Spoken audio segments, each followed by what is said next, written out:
wait a few more minutes.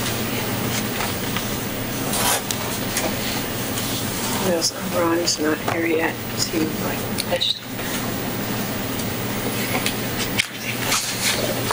I heard from Jesse that he wouldn't be here, but I haven't heard.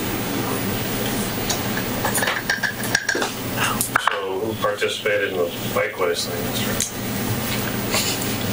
That was like a lot of fun. Yeah. Did you write it? Yeah, I was amazed at how many people. oh my gosh, wasn't it? Double. I bet Lisa was. Just tired. I was pretty tired. I was at the community booth most of the day, so I didn't see a lot of other stuff. I saw Milo. Yeah, we were out walking around. Yeah. A lot of walkers, lots and lots of walkers. Mm-hmm. That was really cool. Lena participated. I saw pictures of her. Cascadia stuff. Yeah. And I did some walking. Yeah. What are the totals? How do they compare to other Sunday walkways? Oh. I know it beat last year, but for this year, it's probably about in the middle. Is it? Because there was one day that was 100 degrees and the turnout was really low. And I think there was one day that was kind of rainy and the turnout was really low. Well, no. Actually, I don't know that they had a rainy day this year, but they had one that was a new route, the outer northeast one. And it yeah, like 15 or 17,000 or something. So, Good. the southeast route, the one that's sort of inner southeast, is kind of like their most popular route, and it'll have 25,000 Okay. most years. Yeah. Well, we're almost there. Yeah. 21,000, 25,000. Yeah. The cemetery tour was well received. It was very well. Yeah. I'll call the budget committee to order here. Introductions, my name's John Stahl, I'm chairman.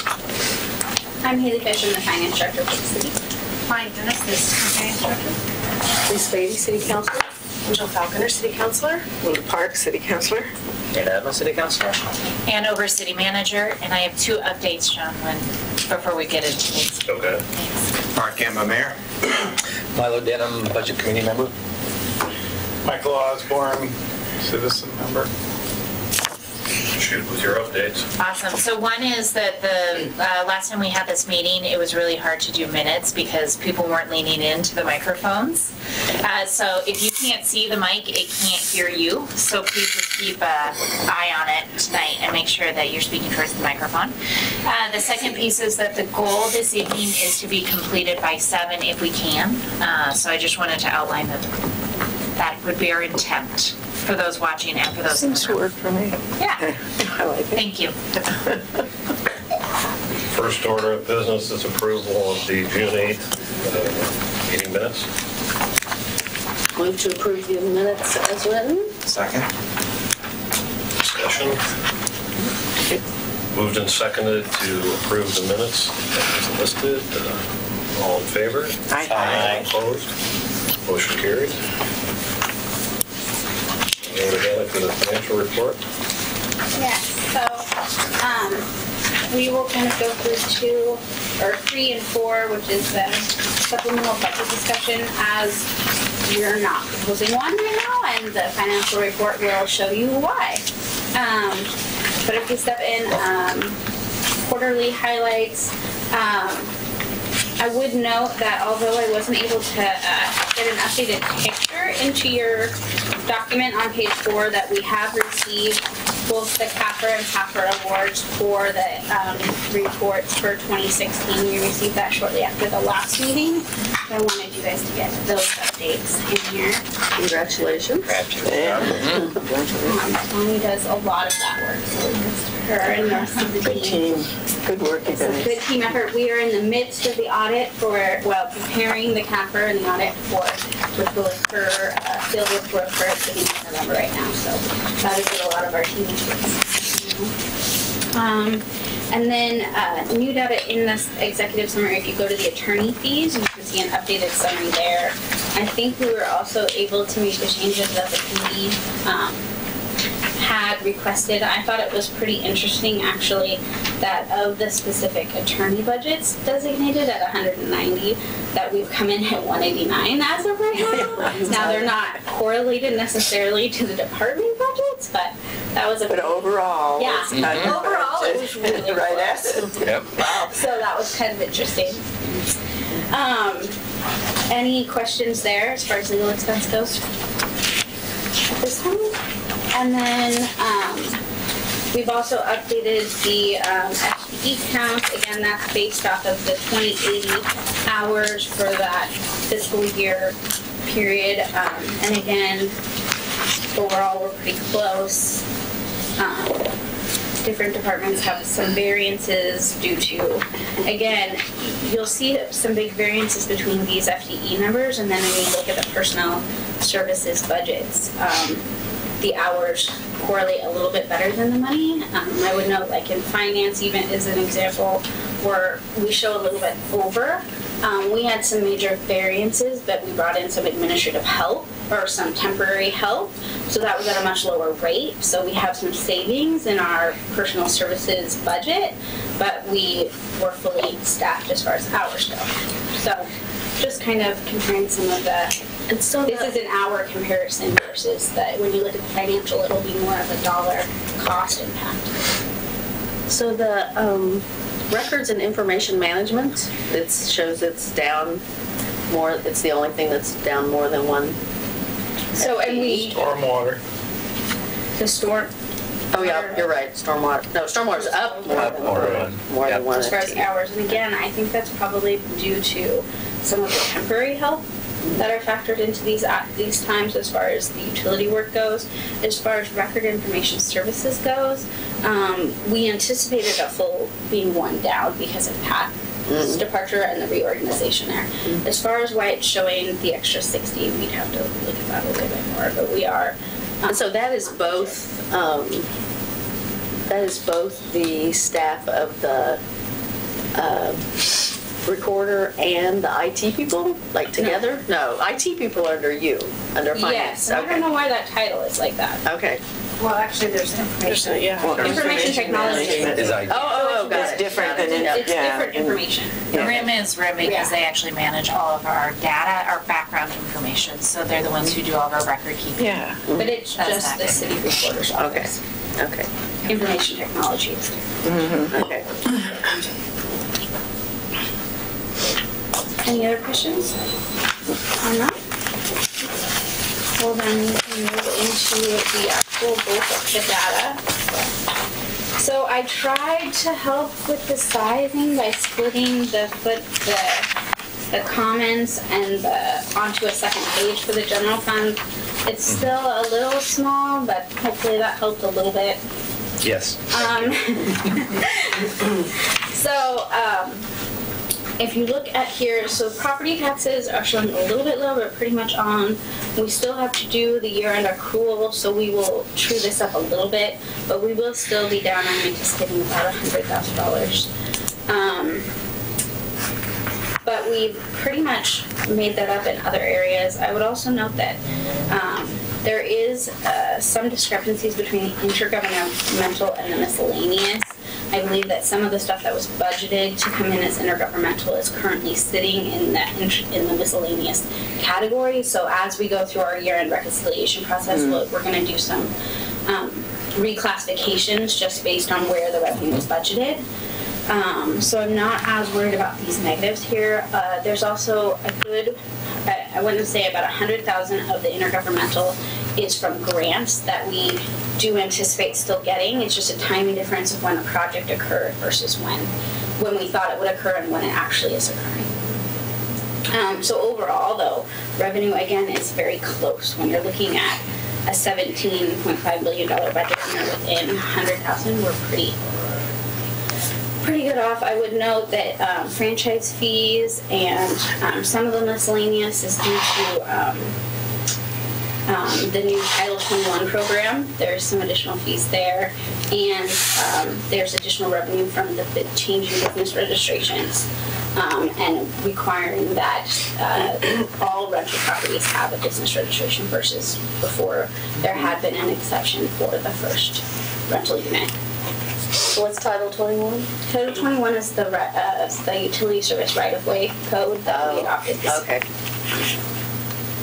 So will we see that? I mean, as she's finding more I have people that more are right away, are we going to be? statistics Okay, good. that I can share with you. I believe she's issued about 28 licenses as of this point, and those vary as far as the usage fees. So there's a varied structure of number of facilities versus linear fee versus based on revenue, and depending on what type of utility service provider they are, they get charged on a different structure. So there's some that are paying us like $25 a quarter, whereas then there's others, businesses that are paying, I want to say one of them's paying, well again, I don't know what the higher is, but it's more than $20,000 a quarter. So it really depends on their operations within the city. Does that make sense? But we can get you an outline of those stats if you would like. Just curious if we're going to if we're going to see that continue to ramp up. More. I can get an update from Reba. At some point, I do believe it will level off, and Sure. the big ones are still under the franchises. So, but as the franchises expire, they will then revert to the code. And some of those larger franchises are only cover certain services, and so some of the services of those same businesses are covered under the code.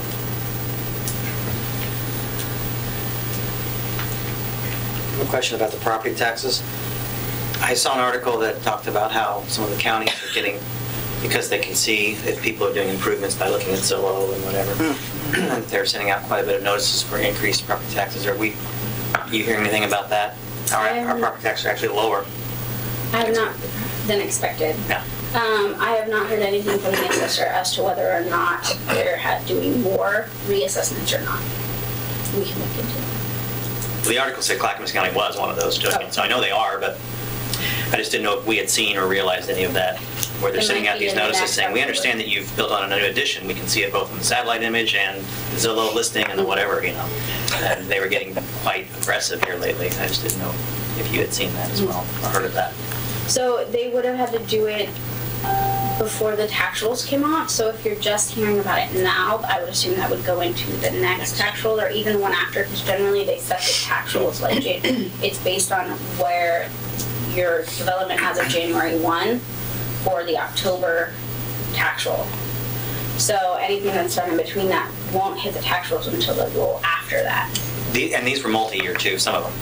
Like we noticed you did this 5 years ago and we just found out about it, so you need to pay for the last 5 years. And so I have not asked them if whether or not they're retroactively applying things. Okay. So we can see a 1-year bump?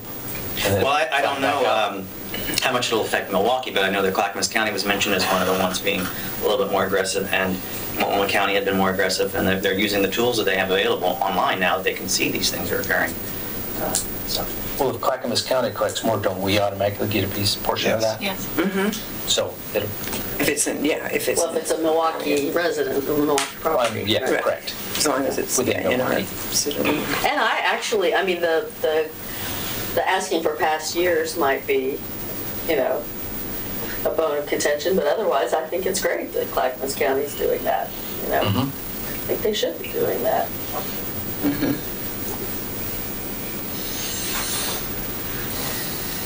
So I can ask to follow up to see if they have any more specific information on Milwaukee.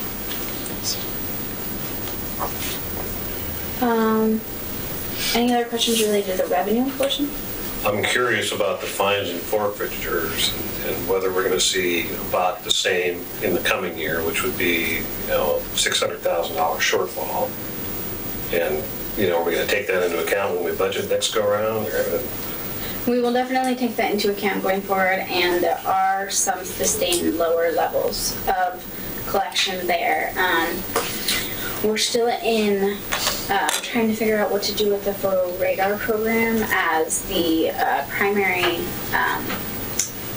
officer who had been running that, I don't know if you want to speak to this more, but the primary officer who had been running that program has retired.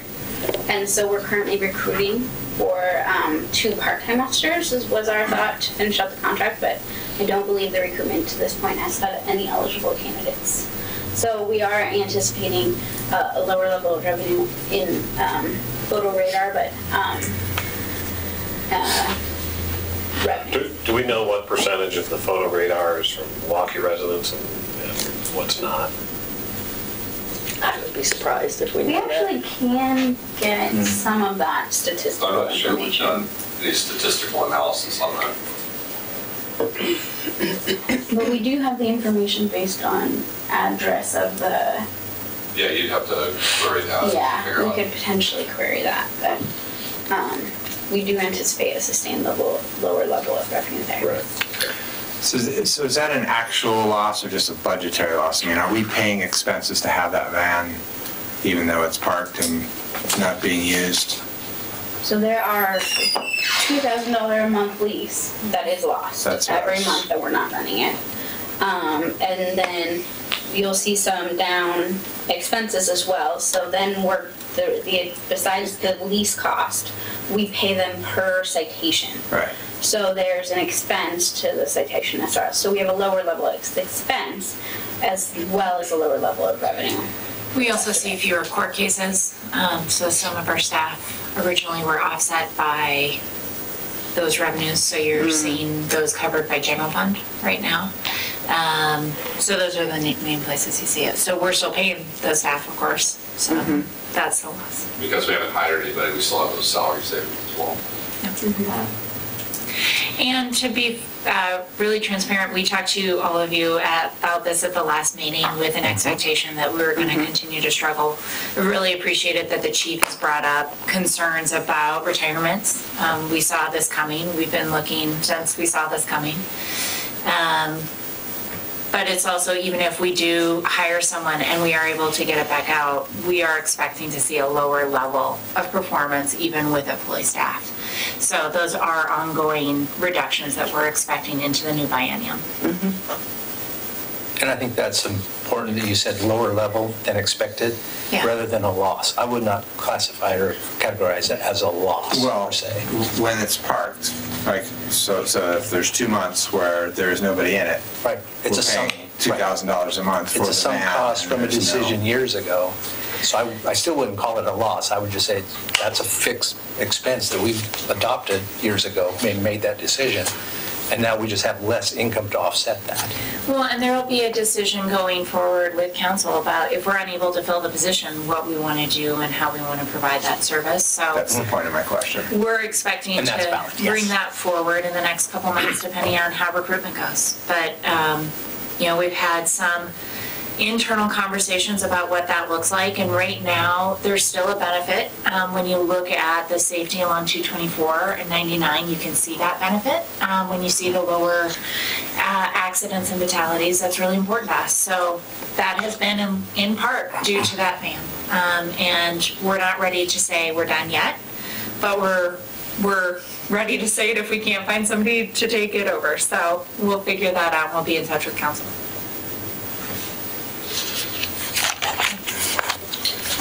So we will definitely factor all of this into the prospective budget, and our projections for year end and our expectations for ongoing budget. So we'll consider whatever programmatic decisions come out of that analysis and what we budget going forward. So then if you go into the expenses, you will see mostly positive variances through the biennium to this point for various reasons. There's a few areas which I've kind of outlined, but so like 5 community developments, we have some savings at this point, but we don't anticipate by the end of the biennium having that many savings. Part of it was due to vacancies, but then we did restructure and hired another employee who is now in place now, so we will have higher expenses in the second year of the biennium than we had in the first. 6, which is engineering services, the same. We came forward to this in the last supplemental, and we added 2 positions for the SAFE program. So those are included in the updated budget, but that budget is anticipated to pay for those employees over the biennium. So again, we anticipate having higher expenses in the second year of the biennium than we had in the first. We don't anticipate having any savings there now that we're fully staffed. Facilities management, we had a lot of staffing changes and we've reprioritized the projects there. One ask that was brought forward to Ann and I was $178,000. So basically they came to us and said, we've looked at all the savings that we have right now, including what's shown here, and we have so many projects that we need to do, including like Wilda had sent me an email about the generator. If you look at the project list, in the comments it noted anticipated in fiscal year 16. We put that in there because it wasn't budgeted in the current year, so we anticipated that the management was here before had expected that project to finish in the last biennium. So those are expenses that we weren't anticipating having in this year, but we did have in this year. And so there's an Amoresco contract, which was approved by council, which has to do with control updates and updates for lighting. And so they had asked for an additional $178,000 for those upgrades. But based on the savings that we're seeing here, we believe that they can be absorbed. Well, we're going to try to absorb them before we increase any allocations.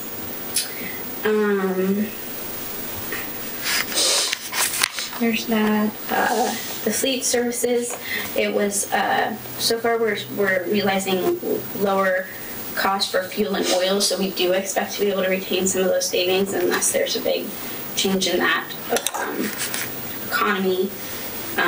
Information technology, again, the management changed from the budget team to the current staff, and so a lot of those projects have been reorganized, and we don't anticipate having a ton of savings by the end of the biennium there. Having said that, I think it's worth calling out the work that Brendan has done. So he's actually gone through all of our contracts and assured that they're right scoped so that we eliminate any redundancy and any superfluous funding. He's actually done an exceptional job over the course of the last several months. So I just want to call out that some of those savings, yes, we have other needs within the department that we're going to be spending those things on. He's done an exceptional job of right-sizing all of our contracts. And making sure our money is being used effectively. Planning, again, a lot of their materials and services are professional services, and so they may be project related and may not be uniform throughout the biennium. The records and information management, that is all personnel savings. They're actually, one of their larger contracts with the state is actually coming in about $10,000 over budget per biennium, I believe, is what. You said it was going to be about 22,000. Yeah, total for the biennium, more than they anticipated. However, because they have so much savings in the personnel, they will be able to cover it, and we will realize a majority of those savings. And then we come to the police field services.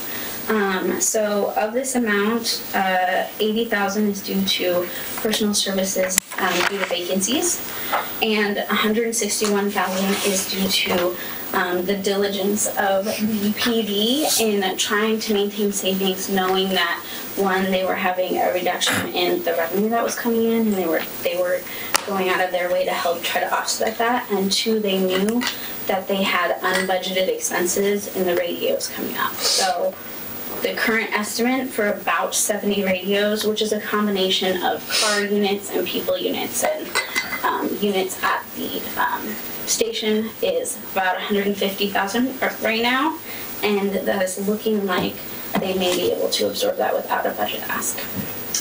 Do you have anything to add to that, Chief? No, sounds great. Can I add something? So we also, thanks to Steve's work with this county, it looks like we're going to receive 50% of the cost of the public works radios as well, which was unexpected. We thought we were going to have to pay the full freight for those radios because they were not for emergency personnel.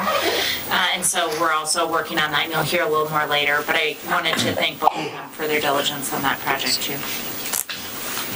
Do you know why we had the big bump in the Q2 for that department? And what? Q2, it was about 500,000 more than Q1, 3 or 4. They were all about 1.2 million. That one was about 1.7 million. As far as expenditures? Yeah. I'm looking at Steve right now. Do you want to? I'd have to go back. I'm sorry, I didn't hear the question. I was just curious. I'm sure there's annual contracts that become due at that point. I was just curious why Q2 was 500,000 more than Q1, 3 or 4. They're all level at 1.2 million. Milo has access to additional detail. This is his only question. Blankly, but I'm not sure what you're looking at. So it's, my anticipation would be that there's annual contracts that we pay. That come in that time? That time. Like LOCOM, we pay once a year. There's a lot of some expenses that you pay once a year. Like we always pay, it's not in PD, but like the payment that we make to Tyler Tech for our accounting software, we make one payment a year in July. So I'm sure there's contracts in the PD that are that way. That's correct. That come in.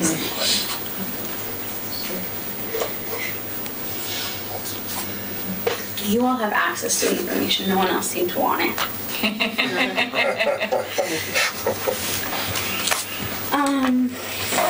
did I go off? So those were kind of like you can see at the bottom here, the personal services, materials and services, and capital outlay, where the savings were recognized in total. Does anyone have any questions there? You talked about the supplemental, no need for it. Was that the discussion there that in certain areas you decided that over the 2-year period? So right now we're not asking for them. I've mentioned that the radios are one of the big asks. Right. The Amoresco contract, 178,000. which we're going to directly allocate in the same way that we allocate normal facilities costs by square footage, because the improvements for the more efficient lighting are at all facilities. There are a few other asks in public works that I will outline as we go through those departments. Okay. And again, so right now it's looking like we can do this. We may come back later in the biennium and say, based on this, we still have an ask, but at this point, we don't want to make the asks recognizing these savings.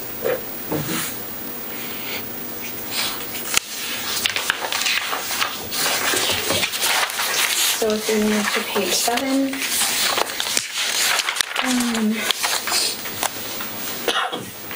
nothing major to note. Any of the debt service fund or the building inspection fund, they're both kind of on track at this point. And the library fund, same. I would note, if you look at some of these flexible budgets, I kind of right-size them, as originally the flexible budget just divided it all basically by quarters over the 2 years, whereas many of the expenses we expected to be lower in fiscal year 17 and higher in fiscal year 18 just due to inflationary. So where I noticed that those discrepancies, I kind of updated to the annual budget where I could. I'd note the capital looks like it's negative. It's not negative. It's that we budgeted the project to occur mostly in fiscal year 18, and as you can see by the total budget of $10 million, we're right on track.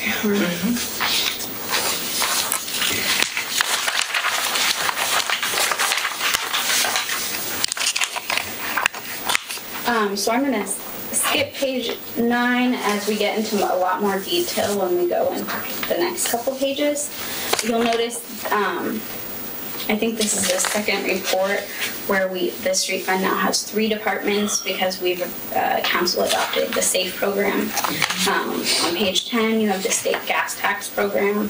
So this is what funds most of your maintenance for the streets. And the street department out in public works. I would note that one of the asks that was made to us was about $38,000 for additional snow removal equipment. And again, what I didn't notice on page 5 was the over expenditure. It's not really an over expenditure because we have a biennium, but that right now Public Works Administration is trending over, and we do project that it will be over due to changes in staffing and costs related to payouts of retirements that were recognized during the biennium. So we do anticipate coming forward with a supplemental budget later in the year to right-size that. But in addition to having to allocate that across the public works departments, we have the snow removal ask of us, $38,000, which was in here. Did you want to speak to that at all? I do. So when we had the big snowstorms last year, we had conversations about the fact that at about 3 a.m., I got a phone call from Renell that our one snowplow was down, which was not super fun. So the $38,000 would allow for us to have 2 additional plows that would go on 2 existing trucks. And then the discussion we've had about what we would apply, we would have some de-icer for our parking lots. And what we did last year is we had the environmentally sensitive de-icer for all the parking lots. We ran out, and there was none to be had in the world, it felt like. So this would allow us to store some within the Public Works Department, so if we have a problem, we're able to solve that. There is also a discussion that we'll bring back to council before we use it about using salt on hills, namely that we need one route that is safer than we had this last year. And if we can apply salt in that one location to assure that there is an ingress and egress to both parts of town, we'd like to use it. So Peter's been looking at pricing that out, and we can come back and have the discussion with you. But we've been talking to the state about that as well, just to make sure we stay within our permits. But those were the major changes. So we'd have an applier added and a plow added to 2 vehicles. And that's $38,000. That's the $38,000. Plus the snow melt for the parking lots, plus having some salt for the application for that. And Please. 2 snow blowers for sidewalks, and another spreader to spread some additional sand on the road. Thank you. And snow shovels for all the neighborhoods? Well, so funny enough, I know we're digressing a little, after the snow incident, I talked to a couple of different communities that were struggling with the fact that not all the neighbors knew that they needed to clear the snow. And so we've been talking downtown in particular with Kelly and with others, just to make sure that during a snowstorm, that they know that it is their responsibility to have shovels on site and their own de-icer to assure that people can use the sidewalks. So we continue that conversation as well. I'm really hoping that I do not have to talk about this for 8 to 10 years. But I've heard we possibly have another year like last year, and if so, then it could be this year. And that's part of why we're talking to you now, so we can get this purchased. She's really not going to believe us that this wasn't normal if it happens again this year. I'm really not. I already don't really believe you, so we'll see how this goes. But at least I have somebody in Public Works who's worked for Public Works Department with me who does snow removal. So the two of us have seen this game before, and we're really excited that we're going to have a couple new plows. So going back, any other questions related to that? Going back, since Peter's here to help me, going back to that supplemental budget, all the other asks were within the Public Works Department, and so there were 4 things we identified. One will be the overage in the Public Works Administration. The snow removal we were allocating completely to the street department. There was an ask for some additional funds for GIS work of about $38,000. The only reason I can remember that number is because both asked, the snow removal and the GIS, for the same amount, which I at first thought was a mistake. Those kind of coincidences in my world don't happen very often. And there was and then the Public Works radio. So as Ann said, the Public Works is also purchasing some radios under the same contract that the PD is.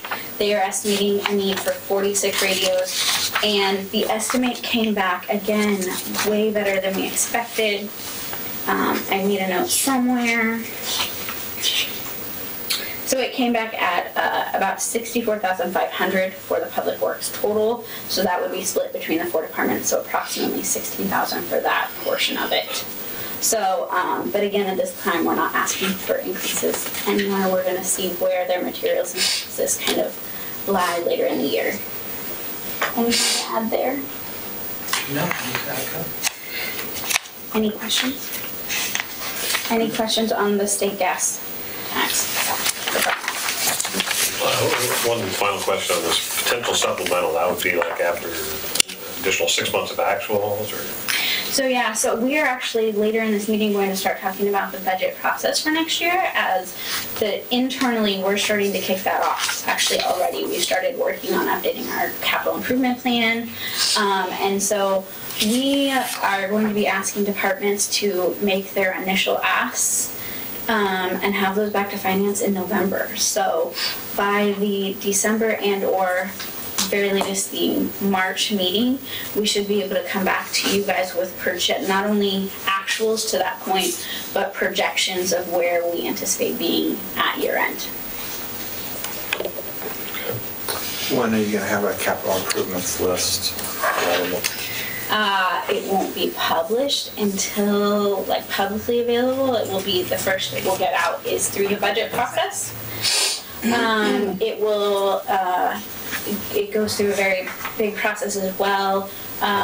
So different parts of it will hit different advisory committees. I know that Chuck's hoping to bring it to PSAC, the street portion, in their March meeting, and that CUAB will see the proposed utility schedules out starting in January, February. I think it's January, February, and March, and then they'll bring forward their recommendation to council at the end of March as far as utility rates, which correspond to the capital improvement plans. But as far as the total capital document, the first you guys will see it is at the budget committee meeting, actually. April 26th.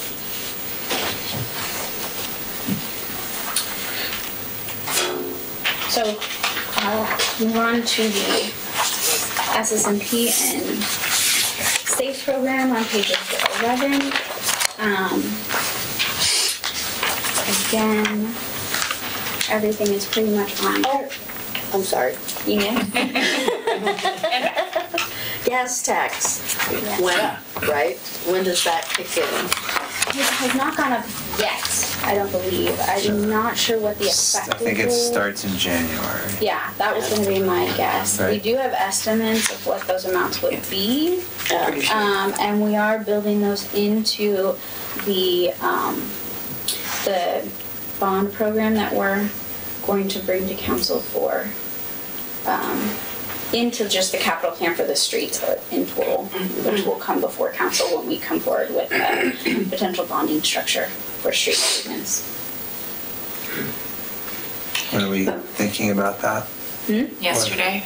We have it all calendared. Yeah, it's on the agenda. Cool. We have it, I think, coming to council December 5th. Actually, I know it's December 5th. Is when we're planning to have it planned to you. Cool. So, Okay.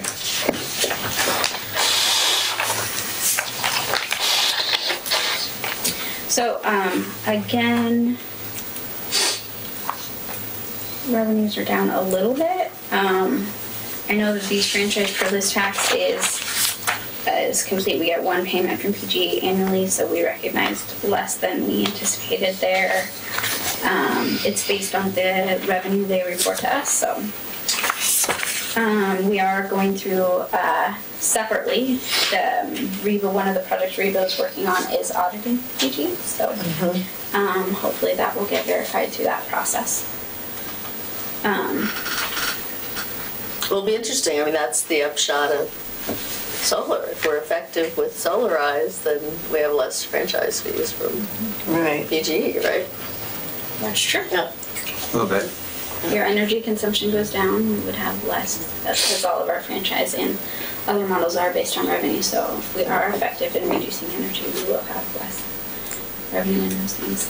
I anticipate it happening over time, but Yeah, it's not going to be dramatic. and then as far as SAFE goes, we have the revenue coming in right along anticipation, and we're working on that program to move forward the capital expense. I know that engineering is working on the planning for the projects that we have prioritized, so those are moving forward. But that's where we're at. This is a relatively new program. Yes, it was just approved. Just new. Well, it was approved last fall, and we started collecting revenue in January. And you came within 1% of your revenue estimate? Yes. Wow. Well, because it's a flat fee per house, so you know. Oh, it's You know how many easy to do that. It's easier to calculate. That impressive. Easier than gasoline tax. Under SSMP, we didn't collect any FILOC funds? No.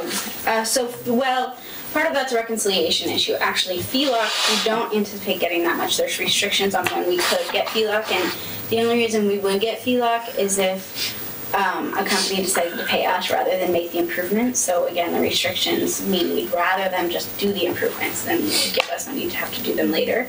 But also, when we get paid FELOC, that goes into a liability account because those funds are restricted for projects in a certain area. And so I haven't done all the reconciliations of the projects we did complete to recognize any revenue that we'd have. So those reconciliations will be happening over the next couple months through the audit process.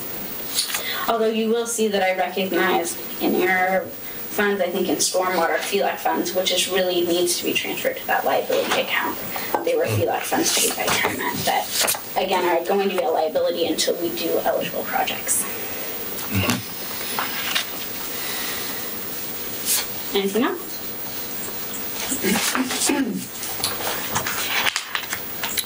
So in the water fund, when I wrote this, I know that the question is going to be, have we correlated rainfall to retention revenue? We have not done that analysis, but I promise we will do it as we come back with rates and kind of look at rainfall versus us saying it was a light or dry summer.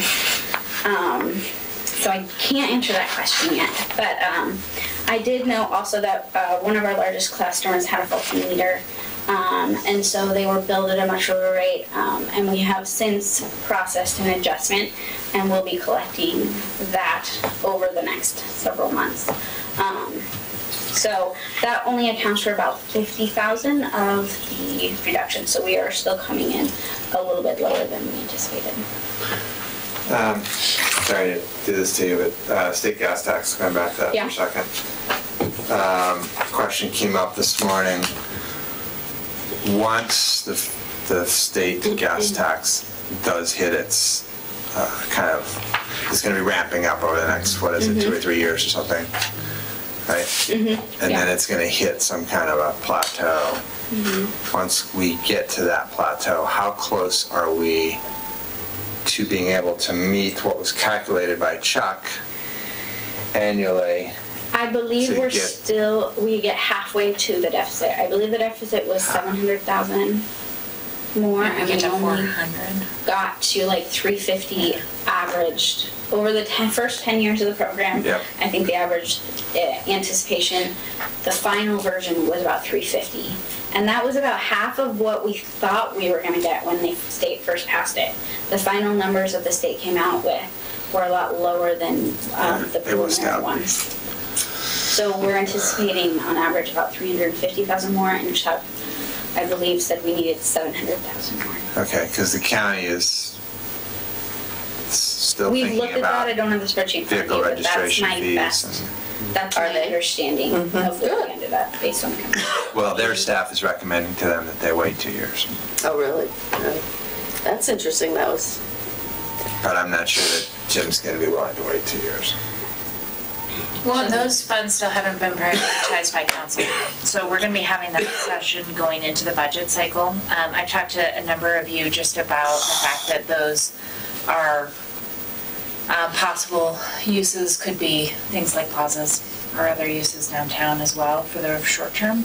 And so we wanted to come back and have a policy discussion with you guys before we just allocate the funds towards general upkeep or oversight of residential streets.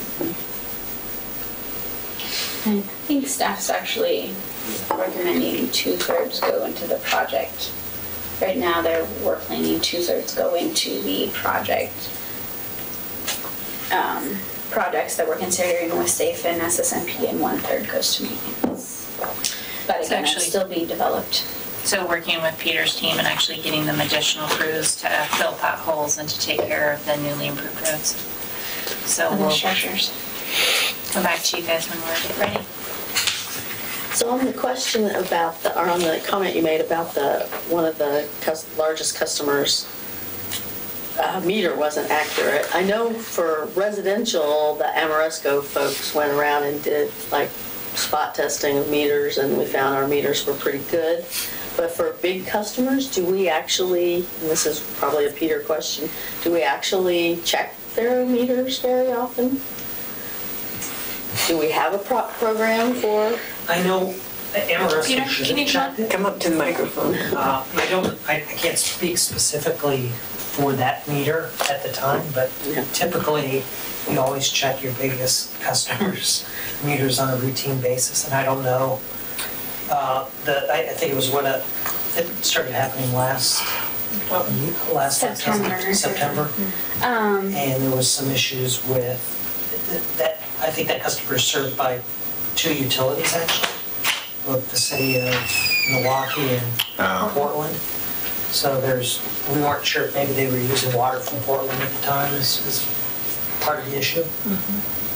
And there's controls through the utility billing. Like we do analytics that will show if there's a large spike or a large decrease, and so that's when we send out teams to do specific testing, is when we notice those, and our utility billing specialist Joe is awesome. He's really good at that. This one ended up being a little bit complicated, and part of the reason it went on longer was we're accommodating the customer and not turning off their water we have to turn off their water to replace the meter, and so we're accommodating their time schedule, and it took a little bit longer to work through the problem. I guess I wasn't so worried about that one. I was just worried about, are we testing our big water users? Amoresco, when they did their audit, they should have gone through and tested all those meters, the large meters, as part of their audit. Okay. Energy audit that they did. Do our normal operations have a testing schedule? I don't know the answer to that right now. Me but I'll either. find out now. And it's possible that was a timing, Amoresco went out there versus when the faulty meter actually happened too. Because the audit occurred. Yeah, that Amoresco stuff happened quite a while ago. June Yeah. 6th of last year. Yeah. I'm even before that. Oh, probably that, okay. It was at least a year out. It's before the report, and the report came out at the beginning of 2016. So it would have happened back in 2015, I would think. Yeah, that seems right. Yeah. Yep. Okay, thank you.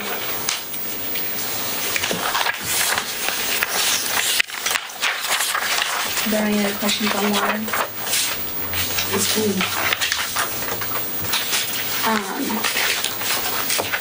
So wastewater, is just the capital projects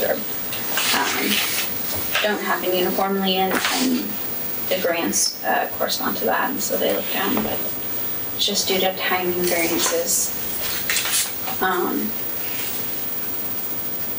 And then stormwater, the personal services, that we had budgeted an additional person and then it had gone unfilled, which I believe is now filled.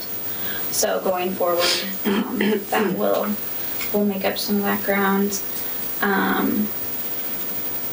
And then capital outlay, again, doesn't happen uniformly throughout the year. Any other questions? Okay.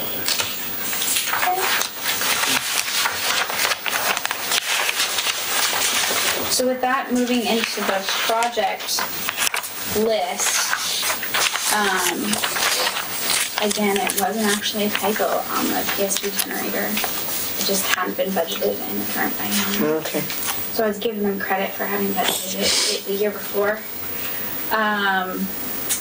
Kronberg Trail will get reallocated because in the supplemental budget, we are now budgeting that through the streets program, so we just need to transfer it. The project was obviously budgeted, we just moved the appropriations to the street fund.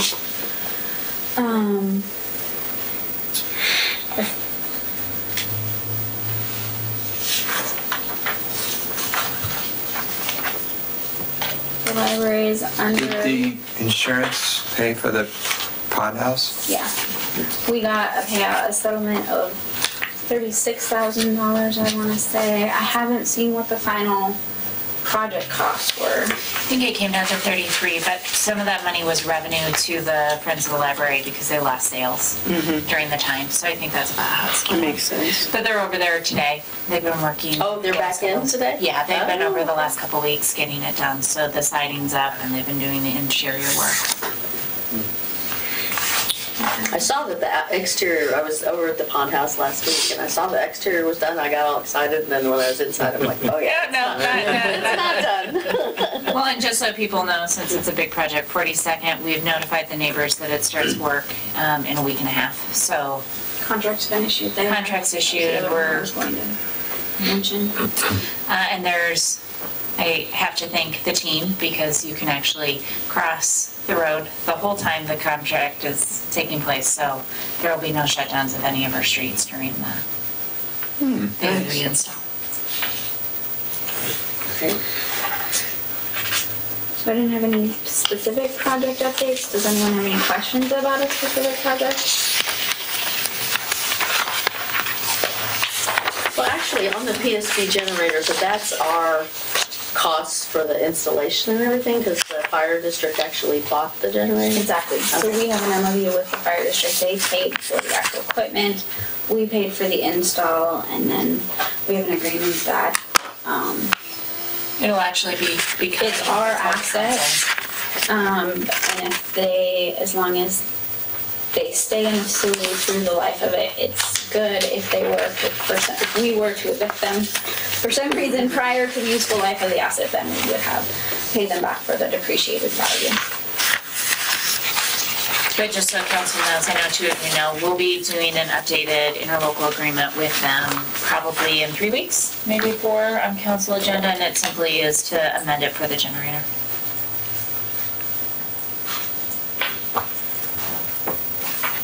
Okay. Did we actually buy the property at, next to the Public Works? Yeah. So the story goes, and I would give Peter the opportunity to correct me, is that we got all of the signatures, and then they realized that they needed to sign a different document as well, or in lieu of, so they had to go back through the whole family and get that signed. Just to the, I think Peggy and one other person at the feed store, they need to get the signature from them one time. So that was an update as of 2 weeks ago. But yes, the family is on board. Yes, the transfer is happening. And yes, you will be the proud owner of the neighboring property. The property owners have informed the current users of the transfer. And so we've been working with both the telecommunications group that has the cell tower on site, as well as the current user, the Stoneware Company. So we're moving forward. But yes, as soon as it's official, I'll send you an email. I haven't paid it, written a check yet. But the money's in there. Oh yeah, it's budgeted. Yeah. It's not closed yet. I told Gary Parkin he wasn't allowed to retire until it was done. I just threw it out there. He didn't much listen to He you. did not much listen to you. Poor Peter is still working on it.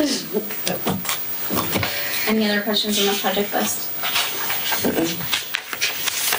the next, so that takes care of 3 and 4, unless anybody has any additional supplemental budget questions.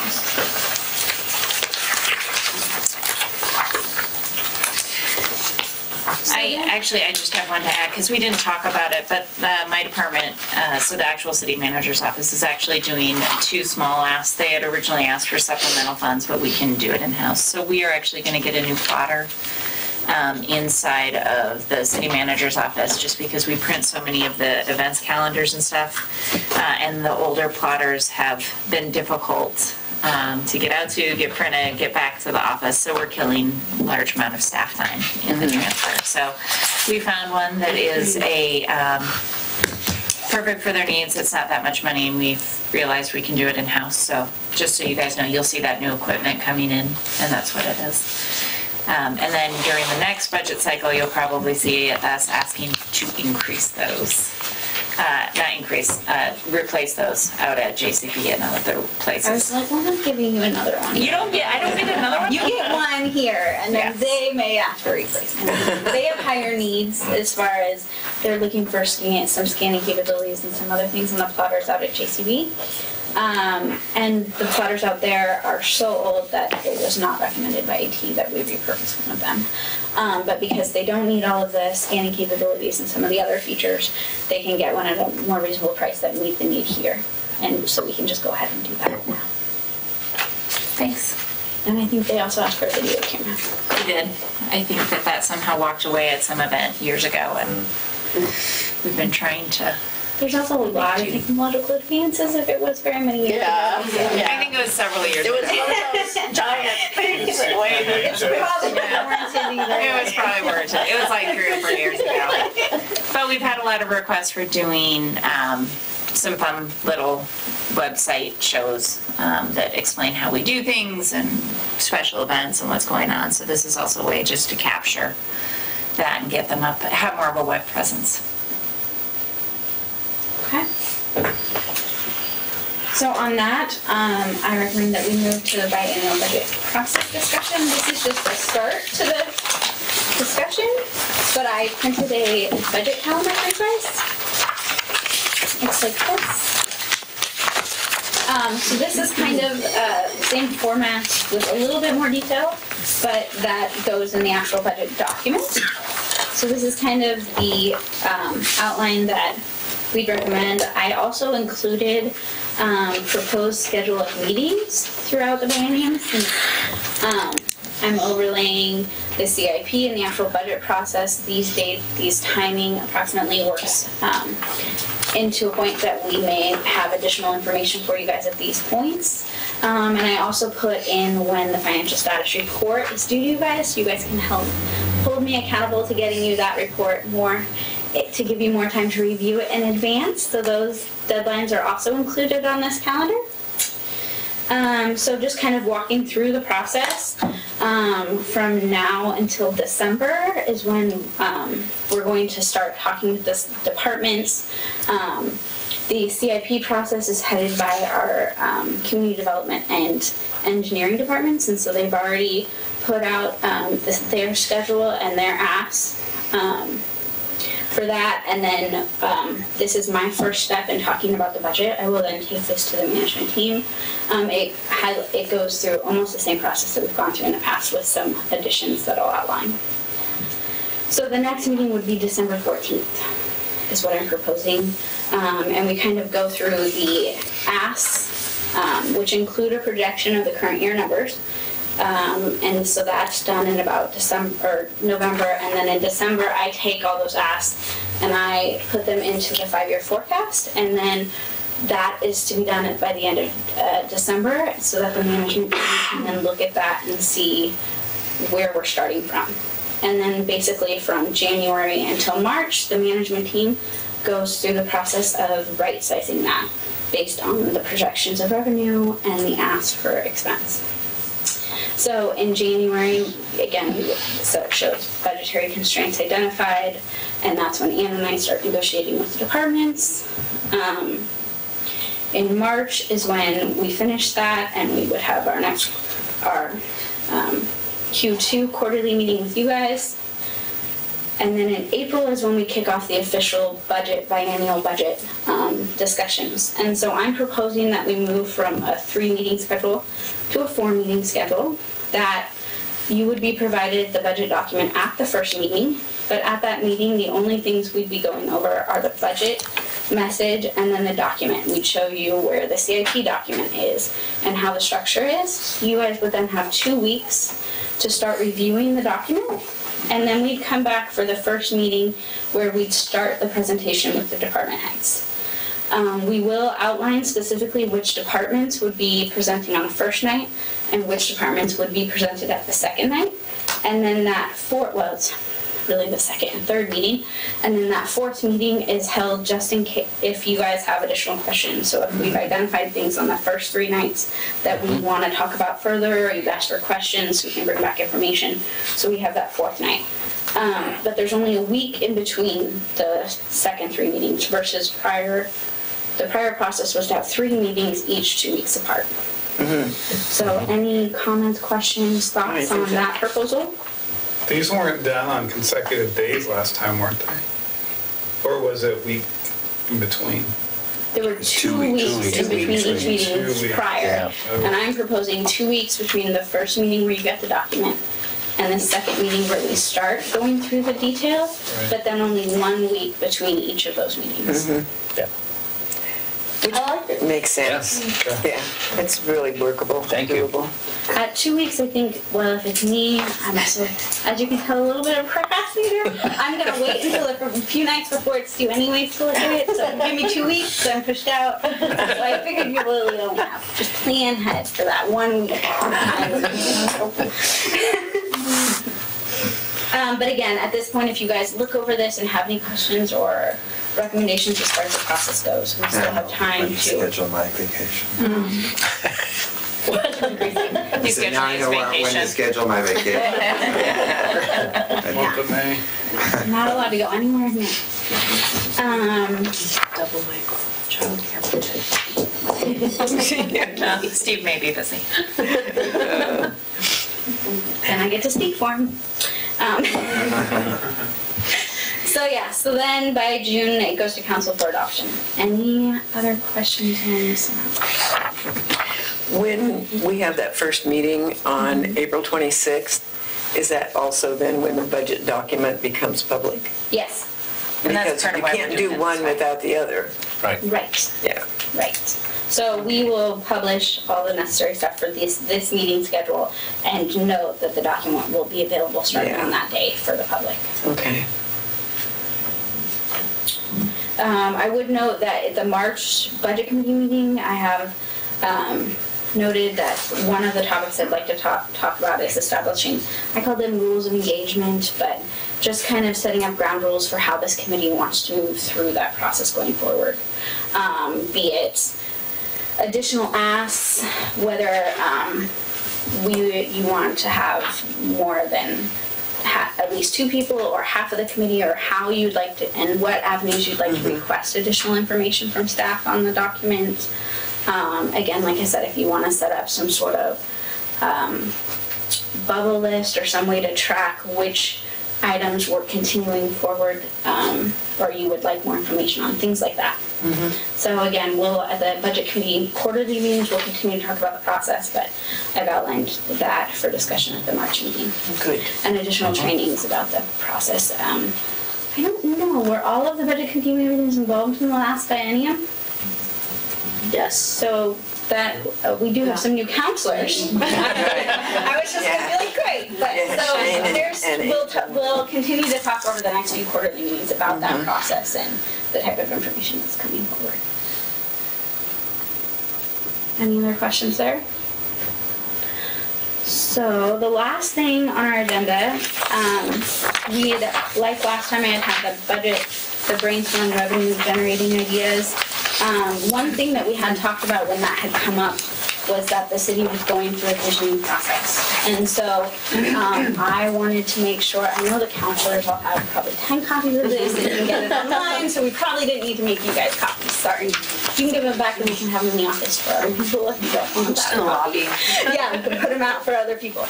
But I didn't know if the budget committee members had seen it, and so I wanted to provide the vision document because I think it will help if we want to continue, or as we continue the conversations about brainstorming and the goals to which we're brainstorming for.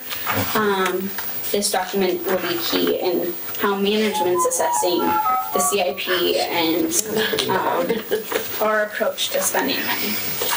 And you'll see this woven into the budget document when you get it. So we'll be connecting both the council's 3 primary goals as well as things out of the action plan so that you guys can see how the money's reflecting back to that. Okay. So I know you guys haven't had a chance to read this. Maybe we can have more discussion on it at the next meeting. But other than that, I have not programmed this section of the meeting. So it's open for comment. We're talking revenue generating opportunities. I can give you an update on Lots Loop that we talked about, or I talked to you, brought to the group. We collected or have grants of $2,875 now. We're talking to the Rotary Club tomorrow about the museum, the history of the society, and Lots Loop, the walk. We're working with the city to ensure that any signs fit into the wayfinding sign design. So it's a clean, cohesive look within the city. We want it to be all standard if we can get to that. I understand that the city's looking at 2 other walks, like a business loop and a art loop, possibly. We're looking at doing maps. So this goes back to the conversation we had with Kelly.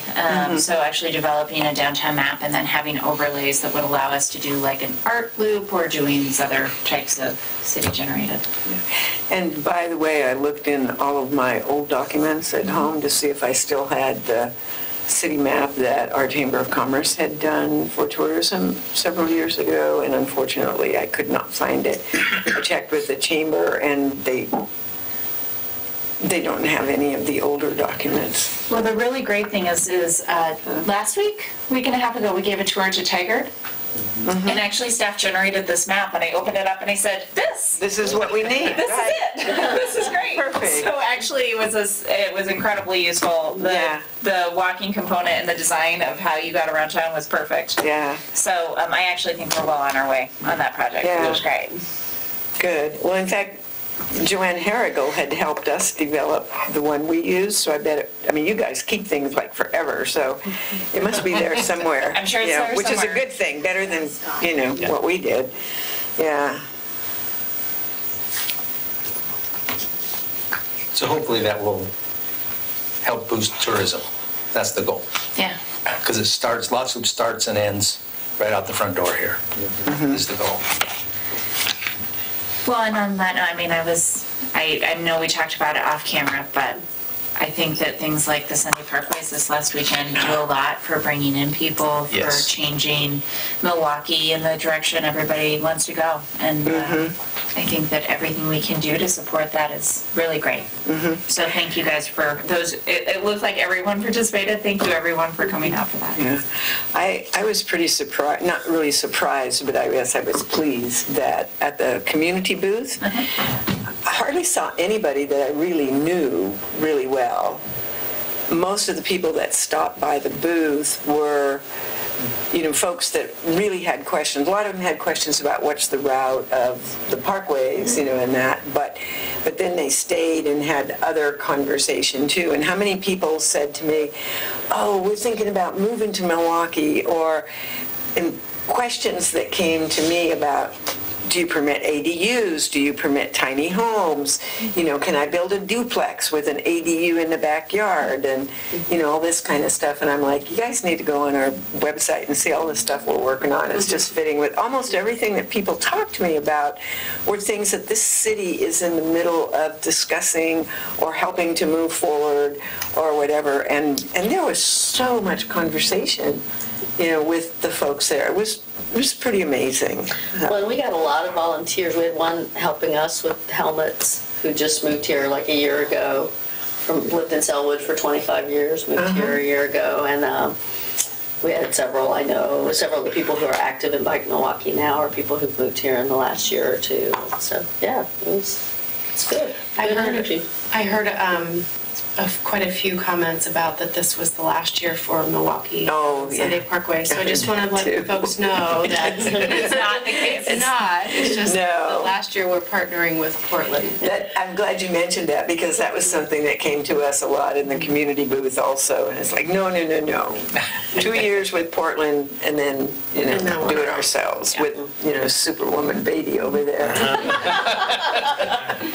Well, the Peabody team was incredible. And I know that's not a budget, this isn't a budget discussion, but I think when you're talking about revenue and really supporting the growth and the betterment of Milwaukee, I think that events like that really add a lot to who we become. Yes. Well, and you'll notice, as folks look through here, section by section, how many times community events are mentioned as something that people hold really high in value. And so if they hold that high in value, they will then, build or move here or, renovate here or whatever, or shop here. Even if they don't live here, we'd love to have everybody come shop here. So, yeah, absolutely.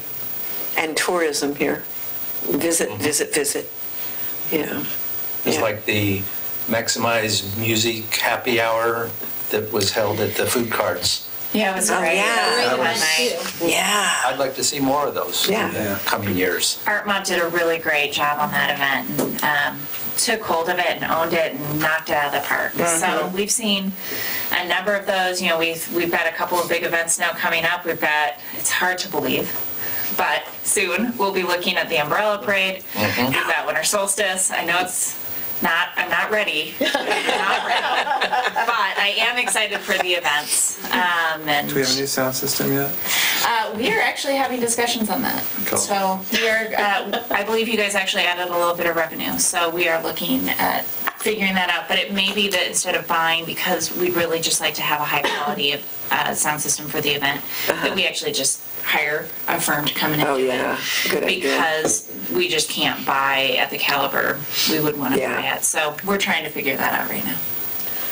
Well, and another thing that's coming up that's not really, the city's not really involved in, but the farmers market does a Thanksgiving market, the Sunday before Thanksgiving, and there's more and more pieces of that. Like there's the Waldorf School has an event, and the high school has an event, and the St. John's has an event. So there's some effort to try and coordinate all that into a map of events for that day. And then is the business community on Main Street doing something also? So they were supposed to do something last year and they didn't. So I'm hopeful that they'll be more proactive this year. And can we bring back that Ben & Jerry's thing? I didn't get any of that. I was bummed. That's the only thing I ate yesterday. That's a great reminder, because we do also have trick-or-treating on the Saturday before, and that is confirmed by the Downtown Alliance. Yeah. The library will also be holding their. That's another great opportunity to increase the revenue for the business people in town, because more and more people, are coming downtown because of the trick-or-treating. It was phenomenal last year, and I expect will be the same thing. That's good. And the library's doing something at the same time. Yeah, so we bring in our magician, and we do the whole, kids craft section, and last year was insane. I think the Legion did something last year, too. I wasn't ever really sure. I can't remember. It seems like they did something in that time period, too. So. I think you're right. I didn't get up there, but I kind of vaguely remember that. But I remember the library and the downtown. That was pretty cool. You mentioned the high school. I believe the high school students in Island Station go to the other high school, Rex Putnam. When we complete the multi-use path through Kronberg Park and create a safe route for students, is there any way we could start to encourage that portion of Milwaukee to be included in the Milwaukee High School? They can choose. They can always choose. That question came up years ago. And it's much closer. Even now, without the Kronberg path, it's still much closer for them to walk the regular way to go to Milwaukee High School. But there was some talk about readjusting the boundaries, and there was some reluctance. There were some families that did not want that and wanted to go to Rex Putnam. So I think the school district's position has always been those people can choose which feeder school they go. Seemed like it might be an easier choice if you could have a safe route. Yeah. And with the new path, it might help persuade some people. Yeah. If I was a corporation, I would be looking at my underutilized assets and seeing if I can get some more money from them. That's kind of a generic observation, but I think a lot of the people in the trenches here in the city of Milwaukee might have some ideas on both ways we can leverage our assets, maybe to generate more revenue, but on the other hand, cost reduction, which would be the same thing as generating revenue. So I've said this before, I think the people closest to the programs have some ideas, and I don't know if there's like a suggestion program. A lot of this, you're talking about overlap between some of these things. If we can have some kind of network where people, throw their ideas in the hopper and just see what happens. We do generate some of that during our quarterly meetings, but I think Brandon is really the perfect example of where an employee was empowered to make some decisions and found a lot of cost savings in a department over the course of the last year, and that's our IT department. Right. And finding ways to reduce contracts and right-size contracts. So it is absolutely something we're going to be talking to the quarterly to the all hands about our budget process, and we're happy to also bring that up. When you guys have that system, because you downloaded all that software for us, right? There's some system where people can, it's partially about reporting abuse and fraud, but it's also a way they could make suggestions, right? Yeah. Anonymous. Yeah. Yeah. Yeah. Is there a way that this group can celebrate some of those savings? I think it involves me taking Brandon to lunch right now, but we can have that discussion as well. Haley, Brandon reports directly to Haley, and this has been a partnership of the two of them, which is part of why I'm the one calling it out, because they really have looked for opportunities in that department to find the savings. But well, it would be nice to put a little, doesn't have to be long, but a little thing, a pilot or something. Yeah. We can Or maybe something small for their wall. Yeah. Absolutely. The residents like to hear that money's being saved. Yes. Yeah. Sounds great. So I'll do that in addition to taking. I think just the supplemental budget in general tells you that departments are being very frugal as they can be with their materials and services, and I think that facilities is another area where Damien has come in and really reevaluated priorities and is trying to make the most efficient decisions that we can. And I've seen that in a lot of departments across since I've been here over the last year, that people are very frugal. And Anne's team, if you look at their their budget and what the event, the level, the quality of events they're able to put on with the small budgets that they have, and the fact that all of them were here all day yesterday. In addition to all of you who are not paid as volunteers, we have a lot of volunteers throughout the city who are enabling us to do things at a much higher level than we would be able to otherwise. So. Well, and without taking away too much thunder, Peter's going to be presenting a Greenworks presentation on where Public Works is around our environmental attributes in that department.